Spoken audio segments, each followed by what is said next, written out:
Magbubuhos nga pala sila ngayon mga kakulit ng mga poste ng aming ipinapagawang dream house.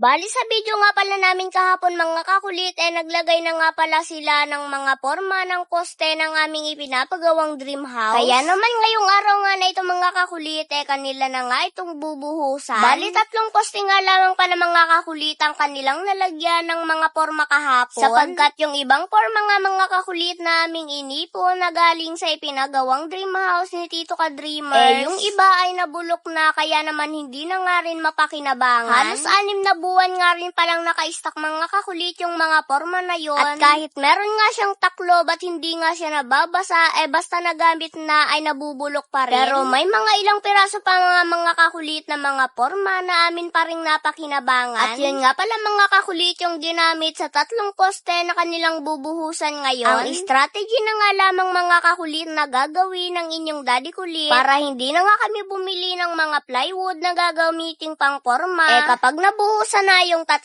poste, kinabukasan ay babaklasin at popormahan naman yung mga bagong poste. Hindi rin naman kakayanin mga kakulit na sabay-sabay nabubuhusan yung lahat ng 9 na poste, sapagkat ang gumagawa nga lamang dito mga kakulit ang inyong daddy kulit nga lamang at kumuha na nga lamang siya ng isang makakatulong. Kaya naman inuutay-utay niya nga lamang itong aming ipinapagawang dream house hanggang sa mabuo ito. Mabuti na nga lamang mga kakulit at ang inyong daddy kulit napakatyaga nga din magtrabaho ng mga ganitong gawain. Ang katwiran kasi mga kakulit ng inyong daddy kulit, noong panahon napakatyaga nga rin niyang magtrabaho sa ibang tao. Ngayon pa kaya na hindi siya magtyaga na sariling bahay na nga namin ang kanyang binubuo. Meron nga tayong kasabihan mga kakulit na kung kaya mo ngang magtyaga para sa iba, dapat mas kakayanin mo pang magtyaga para sa sarili mong pamilya. Kung tutuusin naman mga kakulit, kaya naman naming iupa ang pagpapagawa nitong aming ipinapagawang dream house. Pero dahil nangihinayang pa nga mga kakulit ang inyong daddy kulit sa aming iuupa, kaya naman ang sabi nga niya siya na nga lamang daw ang magtsatsagang gumawa nito para yung iuupa nga namin mga kakulit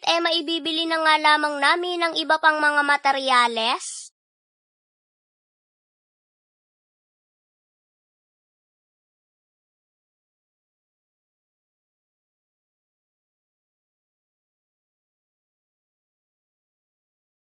Hindi ko nga alam kung nakakaramdam pa ba ng pagod mga kakulitang inyong daddy kulit, sapagkat ang araw-araw ng kanyang routine gigising ng maaga at pupunta nga dito sa aming ipinapagawang dream house para nga magtrabaho. At pagdating naman sa hapon mga kakulit, pag out nga niya ng mga alas 5 ng hapon, magpapahinga nga lamang siya ng mga ilang minuto. At after nun mag-i-edit naman siya ng aming mga video. At after nga niya ma-edit, ubo-voice over naman namin ito. Upload, tapos ang afternoon tutulog, gigising sa umaga at ganun ulit ang kanyang gagawin sa aking mga nabanggit. O diba yun ang araw-araw na daily routine ng inyong daddy kulit? O diba at kapag may ganyan kang ama mahalin mo na ng sobra, charot, hindi dapat gayon.